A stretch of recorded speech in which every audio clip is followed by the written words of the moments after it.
Lockdown को लेकर विपक्ष हमेशा मोदी सरकार पर हमलावर रही है।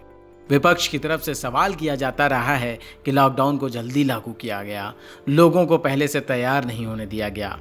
लेकिन इन सब के बीच public health foundation of India ने जो दावा किया है, उससे जाहिर है मोदी सरकार के एक्शन समय पर हुए और कईयों की जिंदगी बच गई। पब्लिक हेल्थ फाउंडेशन के मुताबिक मोदी सरकार द्वारा कोरोना संकट को देखते हुए लागू किए गए लॉकडाउन की वजह से कम 78,000 लोगों की जिंदगी बची। ऐसे में लॉकडाउन लागू होने से क्या फ़ायदा हुआ, ये पूछने वालों को जवाब मिल गया है कि लॉकडाउन का सबसे बड़ा फ़ायदा ये हुआ कि इससे हज़ारों कीमती जानों को बचाने में मदद मिली।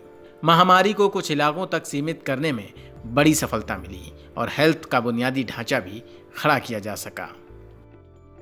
मोदी सरकार द्वारा कोरोना संकट को देखते हुए लागू किए गए लॉकडाउन की वजह से कम 68,000 लोगों की जिंदगी बची।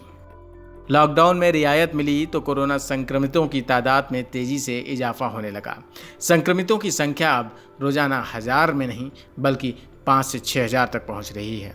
देश में 25 मार्च से हुए लागू लॉकडाउन की वजह से देश में कोरोना मरीजों की संख्या को रोकने में काफ़ी हद तक सफलता मिली। अगर लॉकडाउन सही समय पर ना लागू हुआ होता तो आज देश में कोरोना मरीजों की संख्या करीब 24.5 लाख तक हो सकती थी और कोरोना से मरने वालों का आंकड़ा कम से कम 72,000 हो सकता था। इसका मतलब ये हुआ कि लॉकडाउन की वजह से 23 लाख लोग कोरोना इन्फेक्शन से बचे। लॉकडाउन के कारण कम से कम 68,000 लोगों की जिंदगी बच गई। बोस्टम कंसल्टिंग ग्रुप के मॉडल पर यकीन करें तो उसके हिसाब से भारत में वक्त पर लॉकडाउन होने की वजह से 1.25 लाख लोग से लेकर 2,10,000 तक लोगों की जान बचाई गई।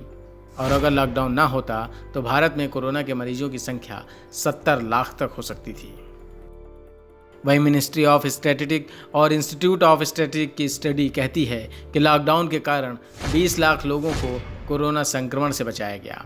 अगर लॉकडाउन ना होता तो इस वक्त कोरोना से 58,000 लोग जान गंवा चुके होते, यानी लॉकडाउन के कारण 54,000 लोगों की जान बच गई। टेस्टिंग को लेकर कहा जा रहा है कि देश में कोरोना की टेस्टिंग कम हो रही है, इसीलिए महामारी की सही स्थिति का पता नहीं लग पा रहा है, लेकिन यह भी सिर्फ वहम है।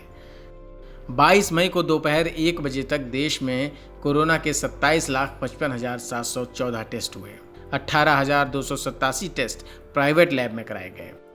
भारत में दूसरे देशों की तुलना में कम कोरोना टेस्ट नहीं हुए हैं और दूसरे देशों में टेस्ट पॉजिटिव आने का रेट हमसे दोगुने से भी ज़्यादा है। देश में कोरोना की चुनिंदा हॉटस्पॉट राज्य हैं। अलग अलग वजहों से इन राज्यों में महामारी ने विकराल रूप ले लिया है। कोरोना प्रभावित राज्यों की बात करें तो कोरोना के 80% से ज़्यादा मामले सिर्फ 5 राज्यों मसलन महाराष्ट्र, गुजरात, दिल्ली, तमिलनाडु और मध्य प्रदेश में हैं। देश के करीब 50% से ज़्यादा मरीज मुंबई, ठाणे, अहमदाबाद, दिल्ली, चेन्नई और इंदौर में हैं और युद्ध स्तर पर इन शहरों में कोरोना को रोकने की कोशिशें की जा रही हैं। कुल मिलाकर रिसर्च संस्थाओं के जो दावे हैं उससे जाहिर है कि अगर मोदी सरकार लॉकडाउन में देरी करती तो देश को बड़ा नुकसान हो सकता था। News room post, Delhi.